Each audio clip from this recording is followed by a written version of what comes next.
Hi, and thank you for joining us today. We're here to talk about how FireScope delivers new insights for IT operations, particularly in the healthcare industry.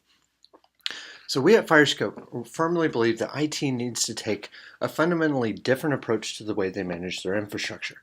It's not enough to just know what's up and what's down. IT really needs to understand what's the context of these events. After all, you never have just one device fail at a time. You often have dozens of systems experiencing performance issues or availability issues, and being able to prioritize those based off how they impact the business is key to effectively prioritizing and highlighting the value that IT delivers to the business. So in this case, we're actually managing a Epic EMR system. And we're looking at things slightly different than you might see in a traditional enterprise monitoring tool.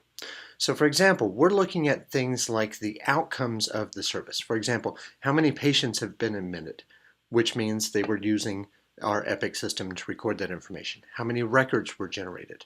And we're looking at those in the context of how the downstream infrastructure is being delivered. So for example, looking at the response time for our EMR interface. So how our nurses or practitioners are being able to interface the application and how quickly. We're also looking at things like how many concurrent users is the system currently handling. Furthermore, we're also looking at, from a service perspective, the systems downstream. Like in this case, I actually have an outage on my Epic system.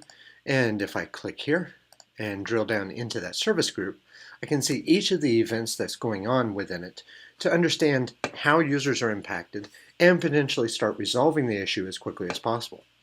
For example, in this case, I want to take this as an example. The total response time for my nurse user experience check has exceeded performance thresholds. And if I drill down, I can see when that originally occurred at 1432, and I can drill down into rich event details.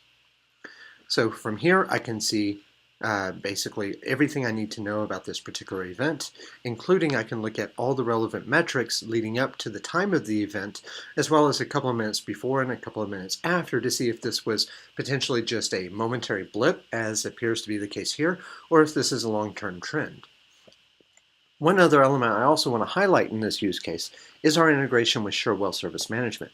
In this case, and with other service management products as well, we're able to integrate at the incident management level so that when we identify a service impacting event, we can automatically generate an incident and start synchronizing all the details of the event from FireScope over to that service management product.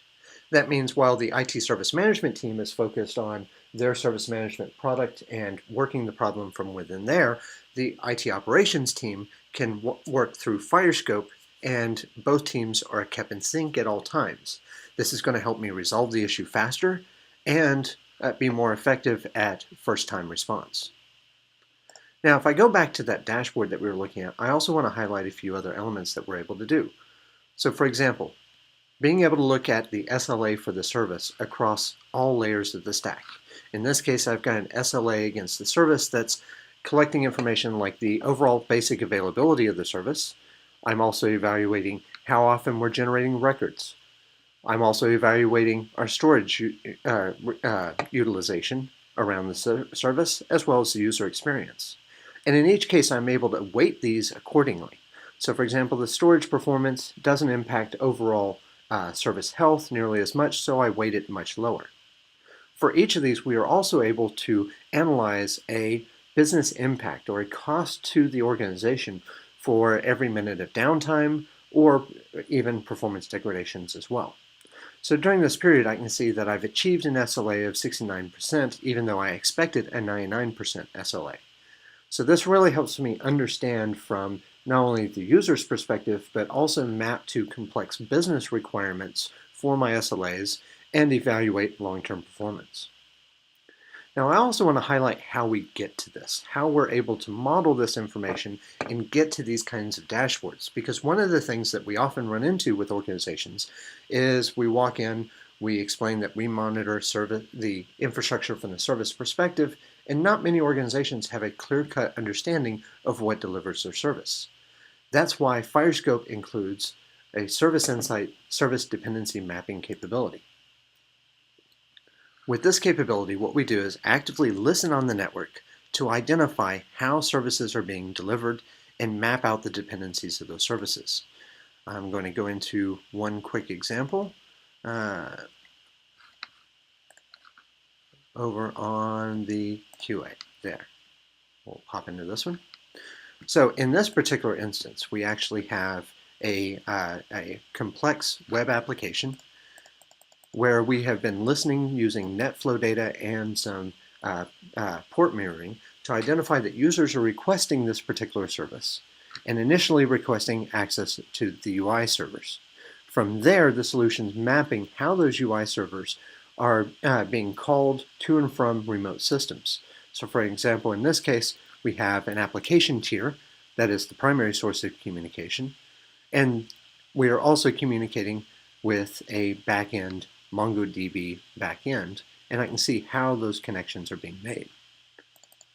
For each of those, I can drill down and get additional data, and I can also potentially override if there's aspects to the service that for some reason aren't appearing in these maps.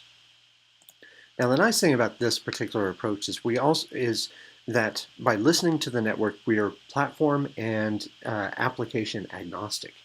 When you start listening at the network, all applications tend to look relatively the same. Web servers tend to respond to port 80 requests on TCP. They tend to connect to databases over well-known service ports, which also connect to application tiers on well-known application ports.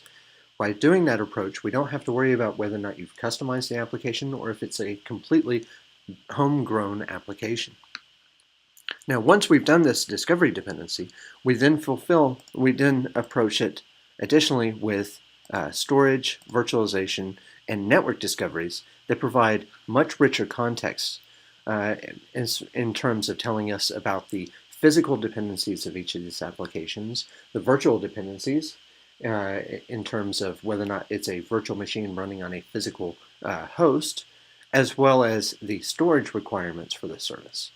This gives us a considerably deeper perspective of the infrastructure and helps us understand how, from user experience down to the bare iron, how the service is being delivered to the customer. Once we've applied these discovery engines, we start doing real-time monitoring against it, as you saw in that previous event.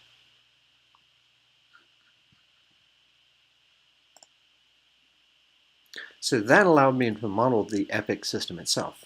From there, we're also using Enterprise Service Bus technology to directly tap into some of these back-end business applications, and that's what allows us to get information like the patients admitted, how many outstanding claims we may have, and how much revenue we've generated for the business. The end result that we're trying to achieve here is to help IT understand the business aspects of technology, to understand where they're delivering value to the business, how they are delivering value to the business, and fundamentally change the conversation between IT and business leaders that ultimately help IT get their budgets approved and get promoted in the end. Thank you for your time today, and we hope this video has been informative. Thank you.